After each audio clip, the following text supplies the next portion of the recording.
Well, not to blow your minds, but the way that I'll make it about me is by telling you that I was there when she got caught lip syncing. No. Because I was interning at SNL. Stop. Just uptown Eliot? from you.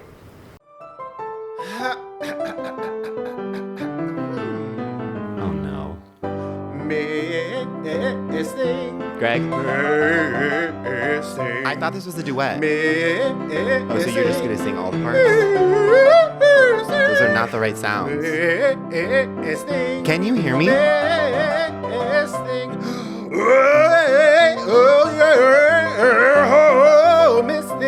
Bonk. Welcome to Miss Thing. I'm Greg. And I'm Tim, and this is a podcast that celebrates and appreciates the Miss Things of the past, present, and future. Yeah, in every episode, we take a key moment from our Miss Thing storied career and do what we do best, which is make it all about us. And we have this is a huge episode. A monumental episode. Yeah. We have an incredible guest on the podcast. Should we say it at the same time? Yeah, our guest Is Eliot Glazer. You know him from New Girl, From Younger. iCarly, and from Broad City. Of course. And of course, you will soon know him from his amazing new book. The Terrible, No No, Good, The Terrible, Very Horrible, No Good, Very Bad Gay, which is a book title that I think every gay person wanted, but Yeah. you got first. So I got it first. Yeah. Yeah, thank you. It comes out next month. Comes out on And August 11th. You can pre-order it Yes. now, but it comes out on August 11th. So good. It's We were so lucky enough good. to read it. Genuinely, like, so funny, so, like, easy breezy, but also, like, I don't know, relatable, emotional, like it's deep, but also, like, just, like, a very fun kind of, like, it's like ideal for summer, honestly. That's exactly what I mean, genuinely, like, my hope was that it's, like, really dumb, funny, but then also has, you know, clear moments of vulnerability that I know people can relate to, any type of reader, but, like, especially, I think, queer, gay people and gay guys, obviously, from my own experience. Just, I often feel like it's hard to say these things out loud without feeling not shamed for it, but just kind of aloof, you know, like admitting feeling like a weirdo or like left out, or I don't like, it's just a lot of like, I don't get it. Or like, we do that, you know? Yeah. But it's also like, at least in LA, sometimes it can also come across as like performative of like, let 100%. Me perform how I'm an outsider or something. Yeah, and as Katy Perry said, one of the boys. But, that's her album. For me, it was like, I didn't want to do, I'm not like the other girls. Yes. I'm like, please, like I really aimed hard to avoid that sentiment because it is such a performative. This is such a tangent, but like I saw a video of Hilaria Baldwin. Yes. One of my all-time faves. And a huge fave on the podcast. Huge. And a video of her for some Fox show that she's doing. I think it's called like World's Dumbest or something, which makes no sense. I don't know anything about it. Yeah. But in the video, she's trying to describe herself, and she's like, I was always, you know, her accent. I was always that girl who was, you know, the weird girl doing, you know, cartwheels in the backyard. And it's like, that's not weird. Yeah. You're not weird. That's not weird. Actually, you are quite weird. Oh, totally. Now you are the weirdest. Yeah. But a kid doing cartwheels in the yard is not, it's not weird. You were very much one of the girls. Yeah, and then like you'll just find yourself in circles sometimes where someone will be saying like how different they are or Yes. something. Or they're doing it also to elicit fake. I can think of people where you're like, you're just like trying to bond in a way that doesn't feel genuine. Yeah, you but know? I had like a fling recently, but like with a younger guy when I was on vacation, and he was like, he kept calling me a dork, and I was like, he's like, you're like, he was like, he liked me, obviously, like we were getting along great, but he was kept calling me a dork, and I'm like, it's not the thing, man. Like what? Like it was just so strange. Yeah, whatever you need like, me to be. Would you call him out on it? Or were you kind of like, okay? No, I don't care. It was just like, it was a couple of days, and nothing happened. You know, that was it. Okay, where were we? Well, I was in Puerto Vallarta, which I write about in the book as being a place that I'm like, I was like, when I discovered that was a place that gay guys go for vacation between Christmas and New Year's, I was truly like, wait, what? I had no idea, but I was with my sister at one point. We were actually on like a family vacation, and I was like, look at all these guys we know, and Yeah. Where's Puerto? I didn't know. Yeah. And so I talked about that later, actually, on my sister's podcast. And this clip managed to like, I don't know if it's go viral or just really engage with a lot of queer people and especially gay guys. And the clip is me saying how like gay guys always seem to go on big vacations, big expensive vacations. I've never been invited. I don't know these people, but I would love to just. I want the invite. I don't want to go. I just want the invite. That's the thing. It's like anytime I see those, I'm like, there's no part of me that actually wants to. I went to Puerto Vallarta for the first time last 4th of July, and I was like, I actually didn't want to go, but I was outvoted by some of my friends. I believe it. And I believe it. I was like, but then I was there, well, when in Rome, like, let me try to do it. And it was, well, also I got food poisoning, so it was terrible. Well, I'll tell you, I mean, in the comment section for the podcast, for this podcast clip, the Trist Hotel, which is like a big gay hotel, was like, my gosh, come stay on us. And I initially was like, no. Yeah. And I had friends who were like, you're going to not go on a free vacation. Yeah. And I was like, right, I have to go. I have to do this. Yeah. So I went. I brought my friend, H. Allen Scott, who's also, has a big following too. So, and he's also not just a friend, but he really helps me push through my anxiety in a lot of ways because he has the right amount of confidence and intelligence about how to navigate this stuff. Yeah. And so we went together, and I was like, all right, when in Rome. But I have a game based off of your book that I wanted to play. Okay, so your book is obviously a play off of the famous Alexander and the Terrible, Horrible, No Good, Very Bad Day. Okay, so based on your favorite childhood classic book, what gay will you grow up to be? Okay. So, for example, Alexander and the Terrible, Horrible, No Good, Very Bad Day. Yes. You grow up to be Eliot Glazer. Yes. If that's your favorite book Exactly. or whatever. So I'm going to give you guys both a book, and then you sit just like whatever type of gay you think this person grows up to be. Describe the gay guy that they become. Sure. Like, if it was Winnie the Pooh, and I would be like, they grow up to be an insatiable bottom because they're wearing no pants, full bear community. Yeah, exactly. Ready at any moment. Okay, what about Matilda? Okay, if you read Matilda, if that was your favorite book when you were a kid, I'd say you're now an Instagram witch. Like, you do spells, you occasionally do tarot, you dabble in astrology. Okay. Today it is a new moon in Cancer, so, you would be all over Instagram today telling people what to do with your water, whether to put it out under the moon or not. You'd be that type of gay. Yeah. See, I think you'd be a bisexual librarian. And you don't even need to you don't even need to state it. You don't have to broadcast that to people. You you feel fully comfortable with your spectrum and your labels, but you're a librarian, and that's where your heart lies. Yeah. And so I think, lives a quiet life probably in New England somewhere. Certainly gets down to Boston every now and then. Totally. But like it's all about like female and non-binary book clubs. Dewey Decimal down boots. Yeah. Down boots, indeed. Yes. Okay, let's do. Okay, I'm curious to say now what you're going to say about Harry Potter. Turf? No, just kidding. Harry Potter, very colorful hair. Very colorful hair, always marching in the parade every year, multiple cities. Yes. And always making a stop in Portland.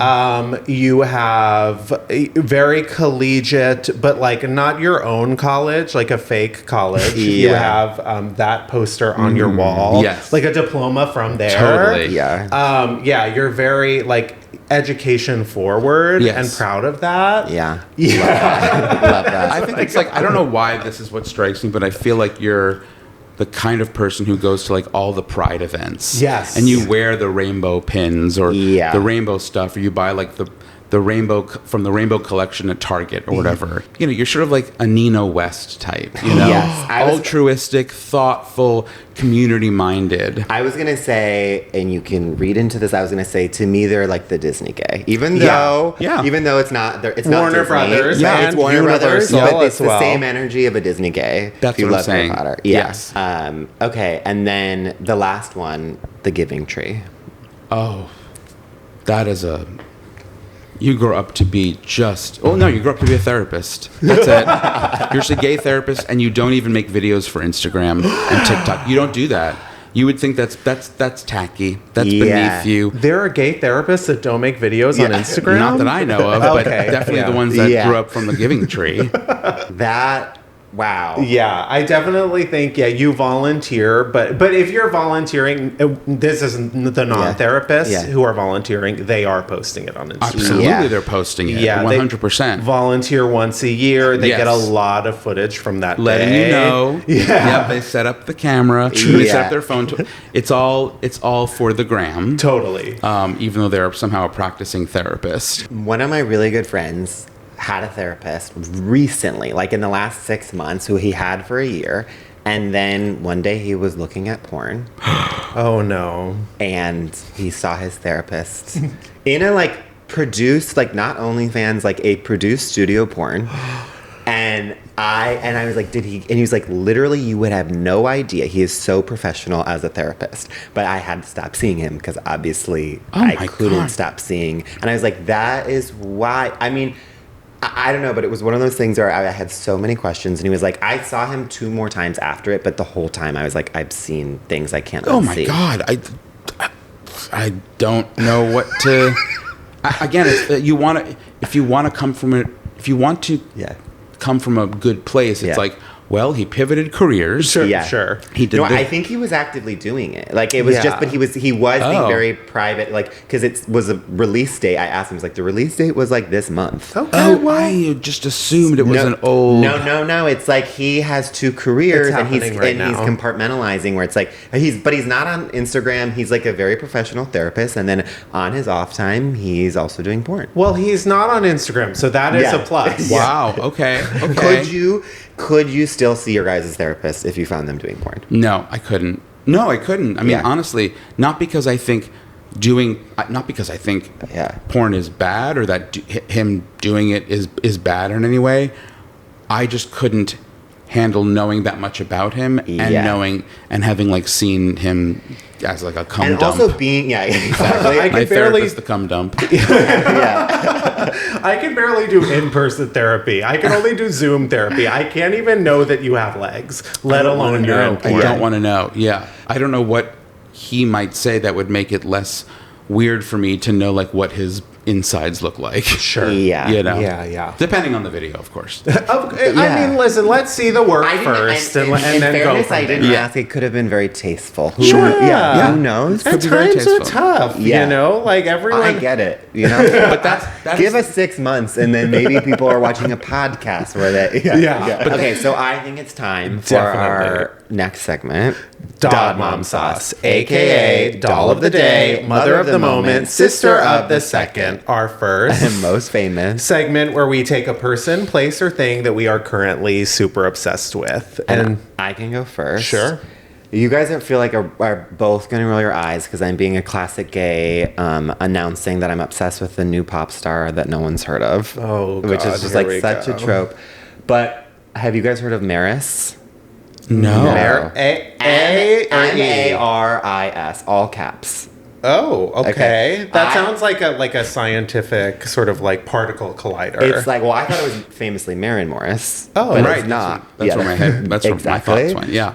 Where they were related. I'm always thinking of science and technology. You know. I'm always thinking of Maren Morris. Sure. The Bones. The Bones. When I was in Fire Island last month, I was sharing a house, and it was one of those things where someone put it on, put this new pop star on, and it was we all didn't know, and it was we were all just coming in and out of the living room, and it was one by one someone was who is this? And then it was Maris, and then another person. And famously, I feel when you hear of a new pop star, I think at least gays were always okay, sure, you know, where I feel it takes a while to be bought in. And one by one, all 10 of us were spending the afternoon, and it was everyone had a different song. I'm telling you guys, she hasn't really none of her songs are over 1 million right now, but they're all, it feels she's Chappell Roan meets like Haley Williams, Oh. like a good vocalist, kind of Okay. is doing like a rocker thing with like a star on her eye. Oh, okay. And LaRue 2.0. Exactly. A little, but also kind of a little like Bonnie McKee. Do you remember Oh, her? I just saw her perform recently. You did. And by that I mean redhead. Those are all Oh, redheads. So okay. she is a redhead. Sure. Yeah. No, but also kind of where it's like it is kind of mainstream pop, but then also kind of trying to be Haley Williams. It's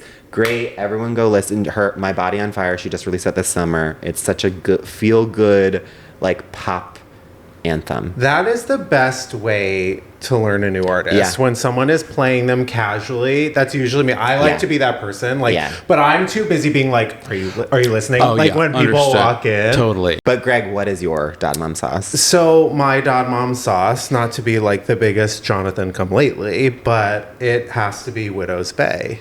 Oh, yeah. Oh my God! I know it's been on and everyone's been screaming about it, but it is just so good. It is just so good. It like gives me faith in television Me too. that we can have funny I need shows to. again Correct. and dynamic shows. Some of the episodes are genuinely so scary Yes. too. I They care really about balance it. I mean, I know Katie Dippold who created it, and Yeah. I was like, this is remarkable. Like, remarkable. It's so scary and it's so funny, but it's the type of funny that is like, I don't want to say cerebral because Yeah, it's not it even is. cerebral per se. It's just, it's highbrow in a way that's still broad. Yes. And like they do my favorite thing is they do like throwaways, you know, just the smallest throwaways, like someone hack coughing, but you don't even see them on camera. Yes. You know, or like there's a scene where Matthew Rhys is like walking into the office and the I forget who, but a character's like checking out something on Jeff Hiller's butt, and he's like, and he goes, "Is it cancerous?" And she goes, "Yes." And the scene just continues. it kind of has like the Office vibes. Yeah, like when definitely. you have to get used to it. Yes. But they are saying the funniest thing you've ever heard, Yes, and it's they are. super dry. It's super dry. Oh my God! I need to watch. Yeah, you really. I know it's like it's been on my list. Everyone keeps saying I just need to. I don't have Apple at the moment. That's the thing. Oh, you can- I need to get Apple again. Did you watch Lost? I loved Lost. I get lost. It gives Lost to me. Really? Wow. Well, Wow. it's a island Yeah. fantasy mystery box show where it all Yes. exists within the bubble of what's going on. It has its own mythology to it, and they're breadcrumbing it, which is what I love. Oh, my God. Don't spoon feed me. Breadcrumb it. Well, I was saying in the very first episode, I was feeling like all of the can you believe I'm blanking on the word where they're setting up like all the Expo. all the Yeah. Hello, Yeah. someone. Yeah. I need a therapist, an Instagram therapist to check me out right now. Yeah. All the exposition. I was like, this is so. The exposition, the way they are laying it out, is so interesting. Oh, yeah. and so strong, and So it's all good. going to be Chekhov's gun. Yep. Like we're going to get to it at some point, and it's so good. And Matthew Rhys, nominated for 1 million Emmys. Yeah. Matthew Rhys should win a special Emmy for British person Yep. whose accent never peeks through. Never. It's amazing. It's crazy. You watch The Americans, right? Yes. I mean, I was on that train since Brothers and Sisters. I know. Same here. Same here. Same here. Ohio is my fantasy place. America, even though he's not American, but they are America's couple. Him and Kerry Russell. the best. I mean, the Americans. But it's insane. I want to know everything about their life. Yes. I think they are separated. No. Oh, okay. Scratch that. I don't think so. No, they were very recently. I was like, unless you just got hot gossip. I'm on the Matthew just like- Rhys. yeah, like, you're I'm, just- and I'm on Kerry Russell Watch constantly. She's the best. Yeah. I mean, The that best. woman on The Americans was like, I think it's the best show I've ever seen. It really flew under the radar of like queer culture. Yeah. But the amount of the wigs and costumes on that show for Kerry Russell in particular are so camp. And we forget she is one of our most versatile hair actresses of all time. Of course. Hello, So she's Felicity. perfect for Hello. that. I was gonna say that hair we always say it all the time, but put in the Smithsonian. Like Yes. there are certain things where it's like that it is a national treasure, Yeah. and in the way that like J Lo's legs were insured for $1 million, Yep. her hair. She should be going to the most expensive. Whoever Jennifer Aniston gets her haircut by, like Carrie Russell, like that should be someone who has like insured hands. Like that is the most prized. It should be like a lab, not a salon, like an actual science lab. So they can regrow it. They could just be so careful. And like, you know, what's the word? Not synthetic, but like hazardous. Oh, totally. Well, that's what Maris is for. Yes, that's what Maris is for. Yeah, exactly. So, sorry, you were going to say something. It's time to hear about what your Dad Mom sauce is. My Dad Mom sauce of the week is the 90s trio Wild Orchid, which was Fergie's famous start before. I think she was on like Kids Incorporated or something as a little kid, but as Stacey Ferguson, she was in this trio in the 90s where they were basically trying to do En Vogue. I wouldn't even say Destiny's Child. They were trying to do En Vogue. And the sounds that emit from them are so intense that I'm not even sure I would quantify it as music. Yeah. Right. But the clips that have been showing up, at least in my feed, they're not new. They've already like made the rounds, but they keep showing up because the three of them, all white, obviously, perform with the sort of performative arrogance / shyness that like you just don't. It's just not great. You know? don't see it today. You see it like when Fergie performed the national anthem. Exactly. And she's so confident. She's so dialed in. And it's just a Pollock painting of notes, you know? And like the videos of Wild Orchid performing on talk shows in particular, a cappella it's incredible. You know, there was like a morning talk show. I don't even remember what the talk show was, but it was like two, I think like middle-aged ladies. I had never seen them before too. I don't remember their names. I have a faint memory of like their show. They were like, we're moms and we're hosting a talk show. But the fact that they are so delighted by Wild, they're also performing like this delight that really is like patronizing to Wild Orchid. They're just kissing their asses, and Wild Orchid's just kind of like, you know, Fergie like drops her head on the girl, like it's so campy. Well, Fergie, you know, famously is our second favorite national anthem. Yeah. On this podcast, we've made it very well known. But yeah, to see her like it is so fascinating to see like stars. She's also so ageless to me. Yes, she is. Because I cannot pinpoint when like they were a thing, but Fergie was like giving maybe like 30 to 40 at the time. It was either like 21 or like 50. That she has such an exactly, and still to this day, like she came back with MILF Money a couple years ago, and I was iconic. Like, she does look like she's. I mean, whatever she's doing, because again, it's like she could be 20, she could be 50. No idea. And it doesn't matter. It does not. And she like that music video was with Kim Kardashian, and I was like, you look young. I know you're older than Kim. We need to do Fergie at some point because she is an American treasure as well. Yes. Still as relevant as ever, and we're going to take a little break and then get into it.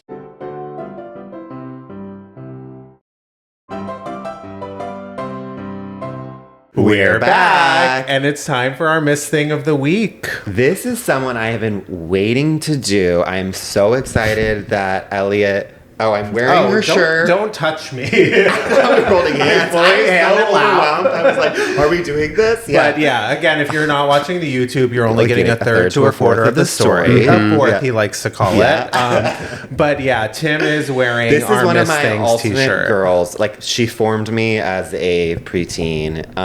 Our Miss Thing this week is Ashlee Simpson. Yes. I mean... Okay, where to begin? I will say this: Autobiography.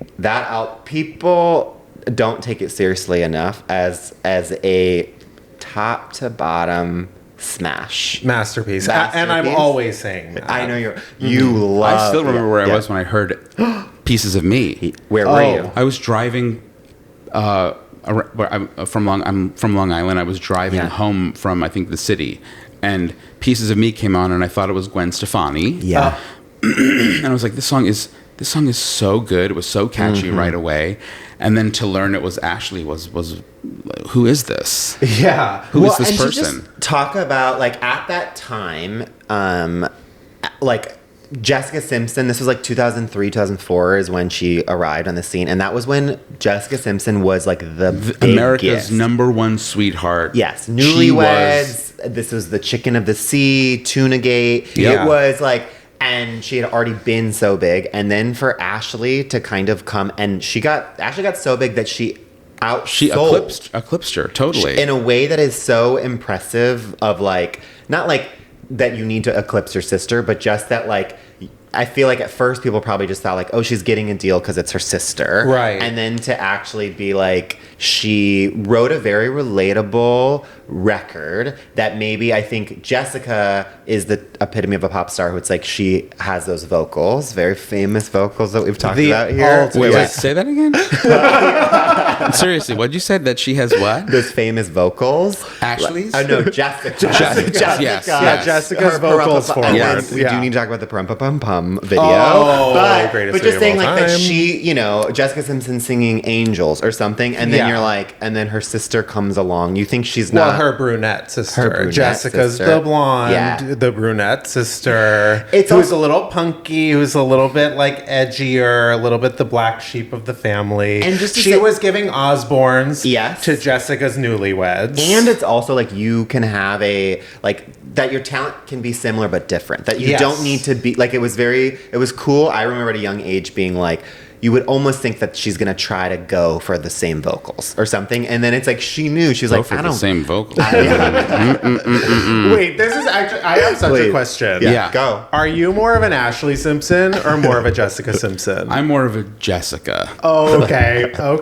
And why? Because I actually went to school for opera initially. Oh. So I'm a singer, and all my comedy. I'm a singer. I have a band. Like it's the whole thing. I'm fascinated by Ashlee because it seems like Careful. her career was built on everything but having vocal talent. That is such an interesting point. Her career as a singer was built on everything except singing. That you know her songwriting. I'm not gonna deny anything about her vocal abilities. But it is a fascinating. It could only happen in the early 2000s. In the early aughts, for sure. Did you watch the show though? Oh yeah, and I'm gonna talk about it. But I want to also. Are you more of an Ashlee or a Jessica? Obviously, I'm an Ashlee. Yeah. Well, obviously. You think I'm a Jessica? No, you're definitely an Ashlee. You prefer. I'm such a younger child too. And you're such a younger child, and you're so like you would like write such diaristic things. You think like people like want to hear about your innermost world. 100%. I famously think.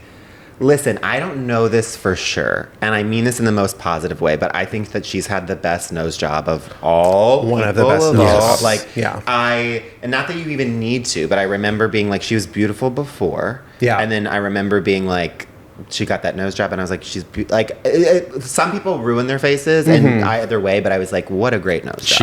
She got the right work. Yeah. She got the right work. Yeah. She kind of like really pioneered that, like the scientific like move. I am so science today. You are. Arts and sciences. Yeah. But she really did pioneer like that great face work. I'm going to say like, I do think You're Jessica. I know I want to be Ashlee, but I'm obviously Jessica. On the pod, he will do anything to break out into song. I will do anything. Yeah. And not even like... I can't help myself. Of course. If I were to sing, it's like I would do like a very like, on a Monday. Yeah. And you but are I would overpower you. Yeah. It's the way like my mouth shapes. Yeah. I can't help but like lay it all on the line. I understand. And you will find me like in the future doing like singing Angels at casinos around like the continental United States. That was Robbie Williams, right? And then Jessica? Oh, yeah. Yes. Well, I mean, it's Jessica's now doll. Well, of course. There is no greater joy, and I say this to everyone watching and listening right now. If you haven't done this, I'm giving you this gift. Yeah.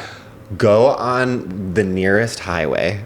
Go 85 in the speed range that you can do that. If you don't have a convertible, rip your roof off. Exactly. Make sure to remove the roof. All the windows and blare Angels by Jessica Simpson and scream your heart out. And you will feel 10 years younger. You will ascend to heaven at that point. Jessica's stuff was like, it was her first big ballad when she was like, I want to love you forever, in the airport tarmac or whatever, and the way her mouth is so big, she's so big, everything's so big, you know. And then when she got into her like R&B, like Dark Child, Brandy, Destiny's Child phase with. Dun, dun, dun, dun, dun, dun, Simply Irresistible or something. Irresistible. And then The Sweetest Sin, I love that song with her and Nick. I loved her discography. I think that the reason why, like, you guys are both kind of saying this, which is like, Ashlee Simpson shouldn't exist. Correct. By comparison to her sister. Exactly. Because it's like, if she should exist, it's because she's like, well, did you realize that her sister has an even better voice? Yeah. And like the fact that she, with L.O.V.E, didn't have the better voice, but still like found her own lane of being like, well, I'm not my sister, but I'm this like edgy one who actually, because I think Jessica writes her music, but does she? I'm not sure. I'm not sure either of them. To be honest, I don't know. Or Ashlee does. She has like she's in the room. She's in the room. Let's say, I mean, if you watch the show, I mean, I've watched the show. Oh, I have a bunch. It's on YouTube too, and the videos of her going to meet up with like middle-aged men who are songwriters. Yeah. And she shows up late in like a convertible. She got lost in traffic. She's got like French fries dangling from her mouth. Yeah. And she's like, let's write music. Let's write music. And these two guys are like, okay, there's a scene where they're like, let's go to the dunes. Like they go up to the dunes in Malibu or something. Oh, I know. For like that, to like be inspired. And she's just like, I can't get up. Like she's like, I can't climb up in my flip-flops, And it's like, it's so funny to look at that and be like, they're trying to produce an artistic process with somebody who is not. It's not her fault. She was like a kid. Right. And the fact that was a reality show. Like the fact that it's like, there is nothing, like they're trying to come up with like plot lines and that is the plot line. Yes. It's so quaint in a way that I actually feel grateful that was like my younger years watching reality shows and not like the Love Island of now, where I'm like that is, I'm like watching someone, even if it's fake and orchestrated, like that's the reality show that was cool to watch. Correct. And not just like true trash. Why are you pointing at me?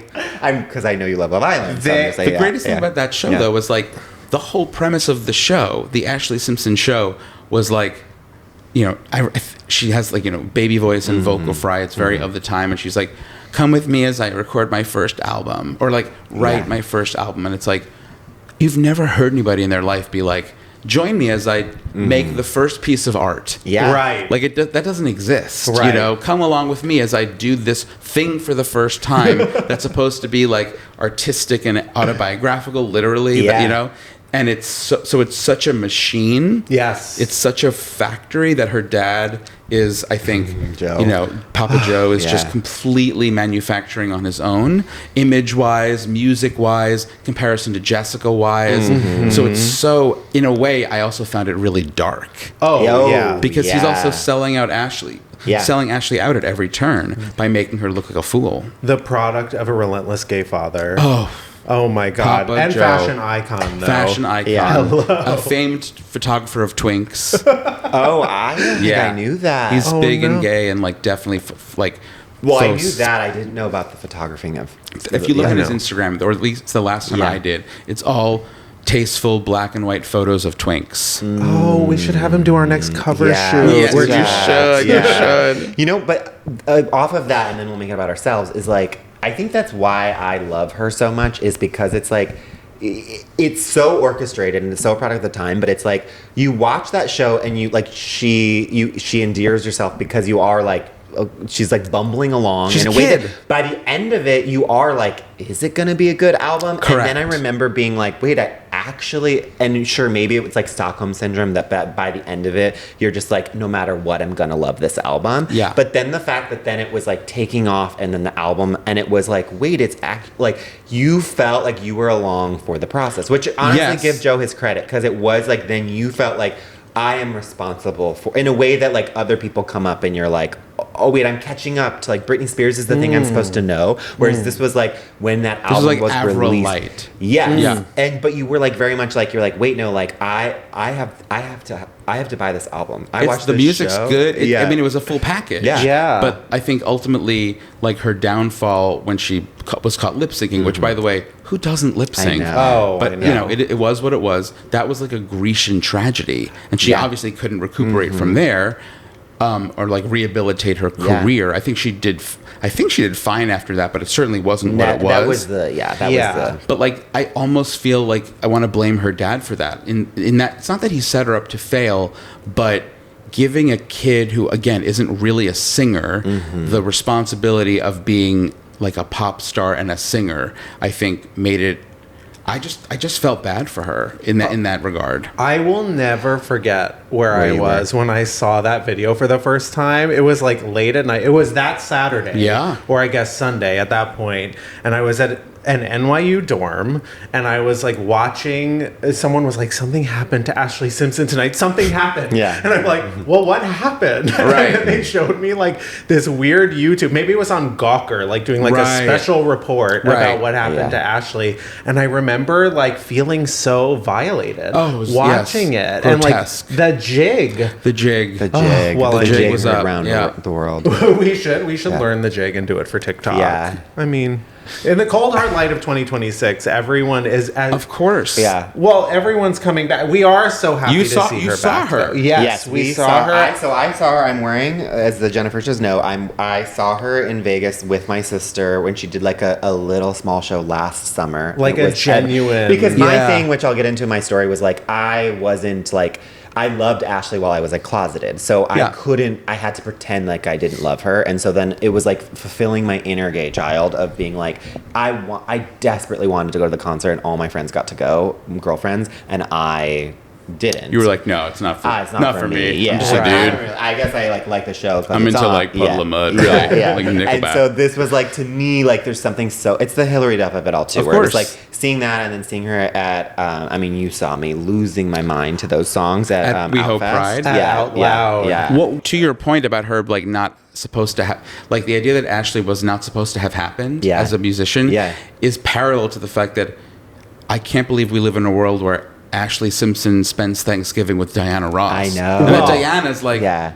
can you pass the potatoes, Ashlee? Okay, so I was actually introduced. My first Ashlee Simpson live experience was I saw Diana Ross at the Hollywood Bowl maybe 2 years ago. I got in a car crash on the way there. And I'm so sorry. Yeah, I really Is want- all okay? But yes, all is fine. Oh, But good. wait, you saw Ashlee not perform? No, I saw Diana Ross. Yes. So Diana Ross, both nights, apparently. I wasn't there both nights, but there was a certain point of the show where she just started bringing child after child onto stage. Her children? To promote their latest projects. The reality show? Including like Tracy Ellis Ross, she brought out, she's like, and Tracy is in a new comedy. Oh my and this God. And so Diana, it was probably also like an interlude for her to like get her voice, you know, in a good place. But she did a full like 20 minutes of like, oh, so-and-so is doing this, so-and-so is doing this. And then she like brought out the son and she was like, and he's, you know, she was like, he's married to Ashlee. Let's meet the kids. And I think she was like, so she's definitely trying to get those kids to work. So I think the fact that like one of them in the couple needs to be working. So I think like immediately after that, Ashlee announced her show. She probably is like, you need to like, she's like, Ashlee, you get your money from Ashlee, not from me. Oh my God, totally. She's probably a fun hang though. I think so too. I actually have a bit of a question that came to me when you brought up SNL. Is there a musician or like musical artist that you got a really bad first impression of that you now love? Somebody who has like, I mean, for me, I was always sort of baffled, especially as a young kid, by like people with scratchy voices, like a Rod Stewart. You know, as a kid, I was like, what? You know, what is this voice? And so I would even say like Tina Turner. I was like, her voice isn't good. And then as I got older, it was like, oh my God, she's unbelievable. Because rock is not R&B. I just love R&B and I love singing and vocal music. And so it took an adjustment of that. Even like Greta Van Fleet, like those brothers or whatever. Like it's like, what is this? And then eventually it's like, no, they're really good, and the lead singer's voice is so powerful that it just makes it. I understand it when I really appreciate that it's rock and roll. Yeah, great answers. You're not gonna like mine. I know mine. You tell me yours first. Well, mine is Madonna. Oh no, I'm actually very with you on that. But you know, this is my famous thing is some people, their reputations like precede them, and so by the time I was like of age to know who Madonna was, I also knew that she was like there were some not nice stories about like how she would treat other people, and it's hard for me to like stand someone who I know is like not a good person sometimes. Then I like got way more context, and then you're like, oh, look, all she did during the 80s for AIDS or all these different things. And so like when I would like listen to her music, I would be a little like, okay, it's not that good, whatever. Right. And then you get older and you like see just how much she's done, you know? Yeah. Who's yours? Well, I really quickly on Madonna, I agree with you there, but I also think Madonna is quite generational. Like you kind of had to be there when she started. Not saying I was, but like it took me a while to get into. It took me a while to get into her as well, but I think like you have to just understand musically what it is that she does. My answer, easy, Lana Del Rey. I was thinking that too. Lana. I'm not a huge fan. I'm sort of like a casual fan. Yeah. But yeah, that took a minute. Well, that SNL performance was just, I mean, talk about the most damning SNL performance ever. Yes. And I was certain. I remember I was like in New York at the time. I was seeing the Born to Die posters everywhere. Video games didn't do it for me. I thought it was interesting how new it was. Sure. But it felt so like industry plant. And when I tell you, she's like my girl now. Okay. I love her so much. She's the most incredible writer in my opinion. Yeah. But oh my god, now she's like my number one girl. I see her every time she comes around. And she's such a she's so critically beloved. Yes. As a songwriter. Not for a long time though. Of course. It took till Norman fucking Rockwell. Yeah, it took a minute. Yeah. But I think she's like my Taylor Swift. Yeah. But it is definitely time to make Ashlee all about ourselves. About us, right? Okay, great. Because I have a story. I'm going to say, so I can quickly say, which will be hard because Ashlee's my girl, but I make Ashlee all about myself because literally, like, I think every gay boy, or at least this gay boy, it's like you reach that moment when you're a kid where it's like, you're like, wait, like, all of my friends, I like don't have anything in common. It's like I'm with all these boys and they just want to like play basketball and run. And I'm like, we're never talking about our feelings or talking at all. We're like running. And I remember I was in 7th grade and it was like homeroom and I was like feeling just very like, okay, who are my friends? And then I sat next to these two girls, Molly and Kelsey, who would always talk about Jessica Simpson, Britney Spears, Justin Timberlake, and were very funny. And I was like, I want to be friends with them. But I hadn't had any girlfriends yet. Like, it was all boys. Yeah, and you were like, we're not allowed. I was just like, I didn't know what that meant. Yeah. And I was just sort of, so I would like silently just like, we were like, our desks would be like grouped together in circles, and we were like a group. And I would always just be like listening, like trying to get in there, but like also trying to act like I didn't care. And then their other friend Tara would always come in, and they would just like do pranks where it was like they all looked kind of similar, and so it's like Kelsey and Tara would switch. Like you had to be at homeroom at a certain time, and then like do roll call, and then the teachers couldn't tell them apart because they were both blonde. So then one would just like be like, "I'll be in this homeroom today because I want to finish telling this story." And then the other one would go to the other, and it was just like they're funny and they're making each other laugh and they're doing impressions, and I was like, I need to be friends with them. And then I heard them one day. They came in. We were like sitting at the desk. And they were like, oh my God, I can't wait for Wednesday. And in my head, I'm like, what's happening on Wednesday? And then, one of them left. And then I was like, oh, what's happening on Wednesday? Like, oh, well, we always watch Newlyweds followed by the Ashlee Simpson Show. Must-see TV. Must-see TV. And then we get, like, pizza, and my mom makes, like, a bazooki, like, the cookie with it. And I was like, I need to get invited to this. Like, this is, like, these are my girls. This is, like, going to be my first group of girlfriends. I'm so sorry. Can we take a second for Please. bazooki? Bazooki? Is that not what it's called? Cookie, right? Yeah. Is it brown? Right? Why am I like not even anywhere? I thought it's like the baked cookie that you put the vanilla ice cream on. Oh, What yeah, is yeah. Like it's like a skillet or something? Yes, and a skillet. Okay. I think at least in my hometown, there's one place that calls it a bazooki. Well, I think I used to get that at Pizzeria Uno, so that would make sense. I think it's like a chain restaurant kind of vibe. Yes. It definitely was that. Yeah. Fine dining in the Midwest. For us. Yeah. Well, that was like to me what clinched it. I was like, I need a bazooki. And so then I heard they were like, okay, also are you going to watch the Diana like ABC special tonight? And in my head, I wasn't saying anything, but then I was like, I'm going to watch the Diana special, and then the next day I'm going to like talk to them about it. And so then the next day they're all talking about it. I remember at the time I had really long bangs, Diana style, and they were doing it, and I just like knew that they did impressions, and I was like, well, there were 3 of us in the marriage.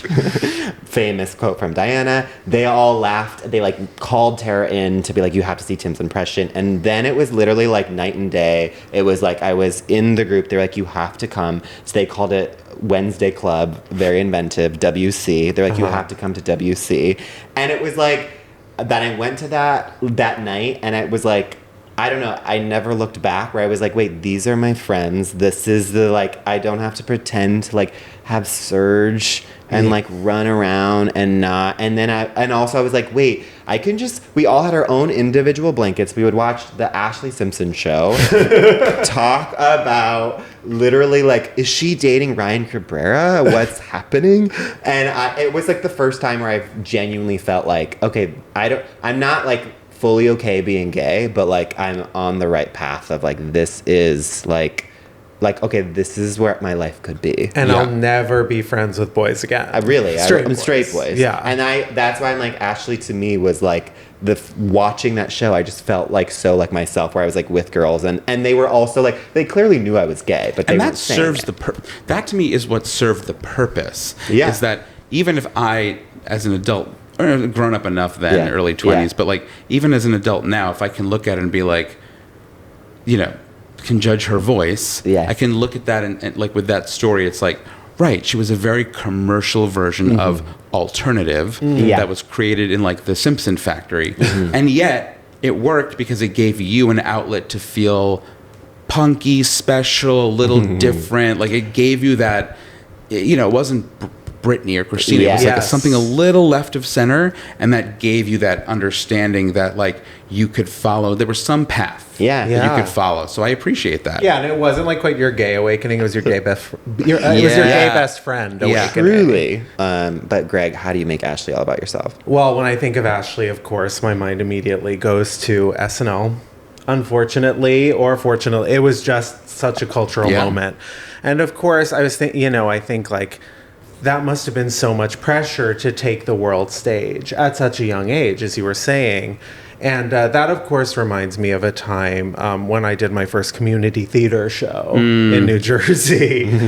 So I had always wanted the spotlight when I was a kid, and I didn't quite know... When you were a kid? how to go about it. So... my parents found out there was a production of Our Town. Okay. Our Town. American classic. Incredible Tom Lake, show. Great. Tom Lake. Tom Lake, the whole book is about Our Town or whatever. The Meryl Streep. Yeah, okay. You have to read it. He says you have to listen to Tom Lake because it's Meryl Streep's best performance. Oh. The audio version of Tom Lake is, which is all about this play. Yeah. Meryl Streep gives the best performance she's ever given. Okay, I'm in. And now that I know it's about Our Town, I will be listening to that. But I'm like 8. I don't even know how I got. There's 2 like little boy parts. I don't even know how I got it. Like I must have like spoken happy birthday, like the equivalent of that. I don't know what my monologue was, but I got in.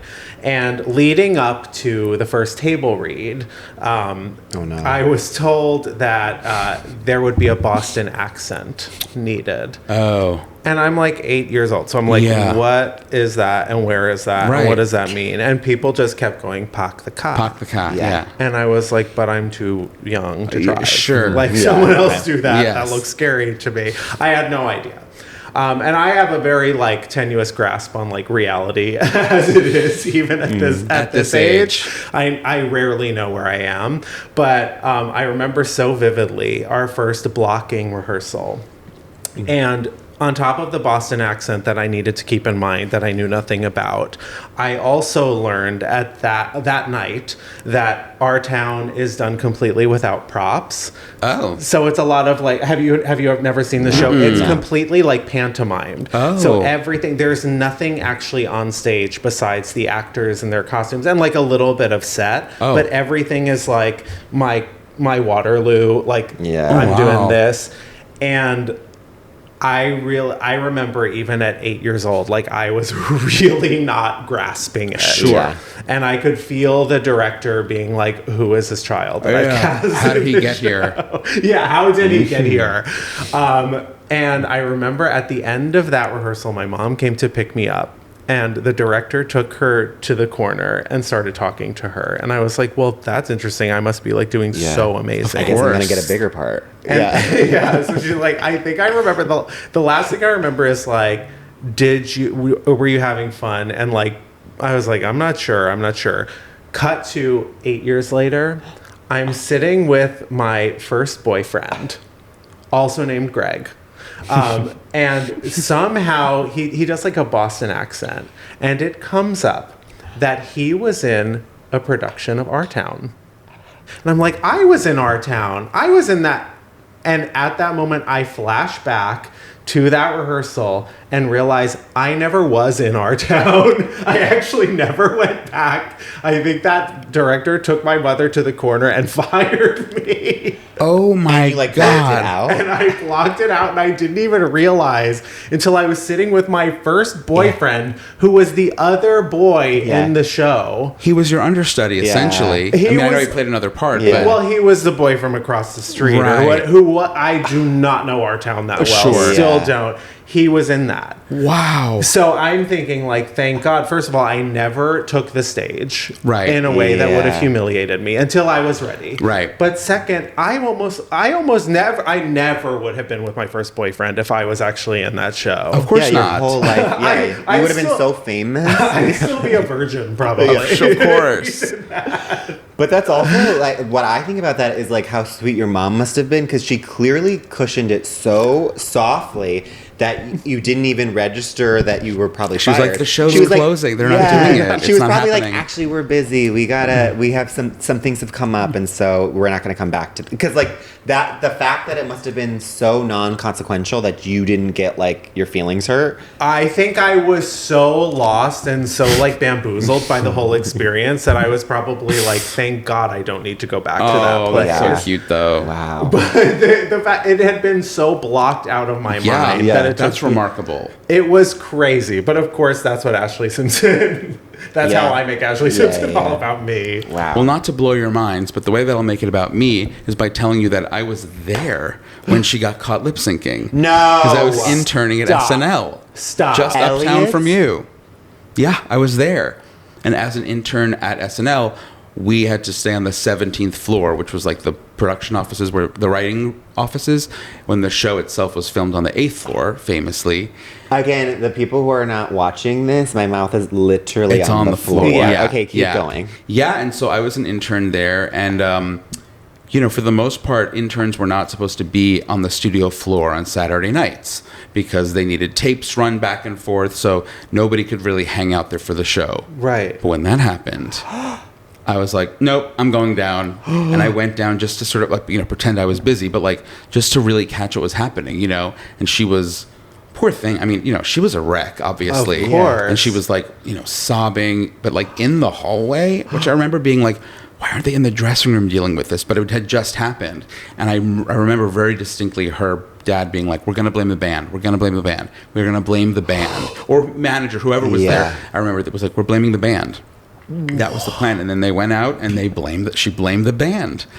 And but obviously she was distraught. Yeah. And I think from the little that I remember in terms of like, catching, I wasn't in the control room at that point, but like people were just like stunned because it was such a disaster. Yeah. But they had to obviously keep rolling, and they had to figure out, how do we acknowledge this, And so, they blamed the band. You remind me, like, was it the first song or the second song of the night? It was the second song. Second song, I think. Yeah. So then they came out and said, because I do remember, like, I remember her saying, like, giving it an excuse. Was it that night, or did she go somewhere else to explain herself? At the end of the show with Jude Law, she came out and said, "I'm so sorry, I don't know what happened. My band started playing the wrong song."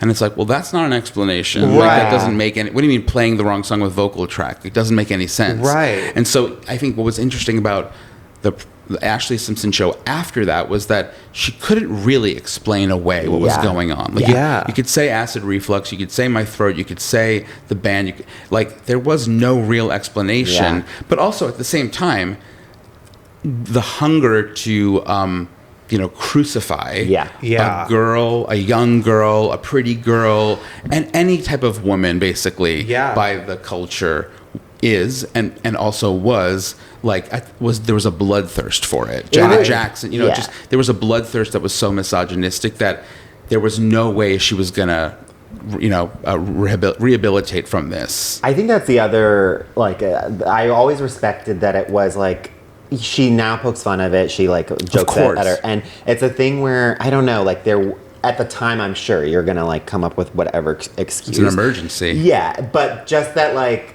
I don't know, I felt like afterwards there was some sort of like classiness to the fact that then at a certain point she's like, okay, I'm gonna go back to my normal life and do this, and not like try to do like 7 different reality shows and try to be relevant and whatnot. It was like I had this crazy thing happen to me. I was huge. Then I had another crazy thing happen to me where it was like taken away and everyone was so mean. Yeah. And I just felt like there was a classiness of like, okay, I'm leaving and I'm going to come back and acknowledge it. And ever since she's like, yeah, that happened. But this is why, like, for me, it's so, like, it is funny for me to like poke fun at the idea that it's like, she's just not a singer. She's everything else, but she's not a singer. But in reality, she was a kid. Yeah. Yeah. And like you watch the show, the reality show, even now on YouTube, and it's like, that was a real kid. Yeah. Like, even if she was in her early 20s, like, she was really young and just so childish as being of her age.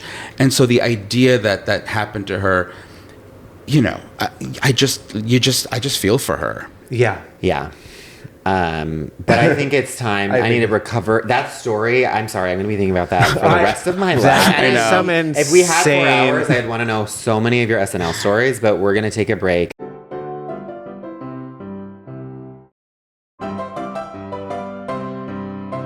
Welcome back, and it's time for Diva Down. Diva Down, of course, is our final segment where we take a person, place, or thing that could use a little bit of our unsolicited advice. Yeah. And of course, our Diva Down this week is none other than Lindsey Graham. A diva who is down. Yeah, quite down. literally down. To say nothing of Lindsey's long tenure in the American Senate. We unexpectedly lost him. We lost him recently. Can you believe he was 71? He's so young. He looked so old. Much right. Yeah. Well, he was a baby in the Senate. I just, all I think of are like the awful things that he did and legislated. And on top of all of it, he was clearly gay. Right. Yeah. And did everything, again, it's like no one has to be pushed out of the closet. No one should have to feel like they need to come out if it's not they're not comfortable with it. But we all know and all knew, and this man went out of his way to legislate against our community, and it's like, well, fuck you. Yeah. Well, then fuck you. He tried to overturn gay marriage in like 2022. Right. Yeah. You're such a loser. Yeah. Like, what a loser move. Yeah. It's so loserish, always on the wrong side of history. I was going to say that, like, my advice is literally off of what you're saying. Like, we all know the stories of like the rumors that of the how many of the probably many sex workers that he has employed. Of course. And so my advice is really, I hope that all of those sex workers they're in the will. I feel like they're in the will and they are getting paid today. And this also I don't think so. I've seen a bunch of come out and be like, no, absolutely. I did this, I did that. Yeah. Like, I just want to say thank you for truly. serving our country. Yeah. You are the true patriot. Truly. And my advice is, I'm just saying, if you're listening to this right now, thank you for your service. Yeah. You are the actual backbone of this country. And if you're still in South Carolina, there is now an open seat. So I encourage you actually to run for office. Yeah, he held it for so long. He was up for re-election again. My advice is to the ladybug community. Okay. You know, we know you've been living in the shadows for a little while. You know, ever since the stories came out about Lindsey Graham's ladybugs. If you don't know about it, please look it up because these stories need to be brought to light. But please come out. You know, feel free. I haven't seen you in a while. They do fly. Fly. Fly, Flap your ladybugs. wings and fly. You are beautiful. Reclaim your beauty. I will say it's very hard to I only really read about that a couple days ago. The ladybugs. Yeah, I didn't really know, and it's really horrible. It's a story that makes me a little ill. Really ill. That's why I'm not necessarily. I'm encouraging Don't explain everyone it. to look it up No themselves. explanation necessary. Most of the things, the more you dig, it will make the more ill you will get. The layers. I don't wish anybody to live in the closet in shame. No. It's in the closet too, but not.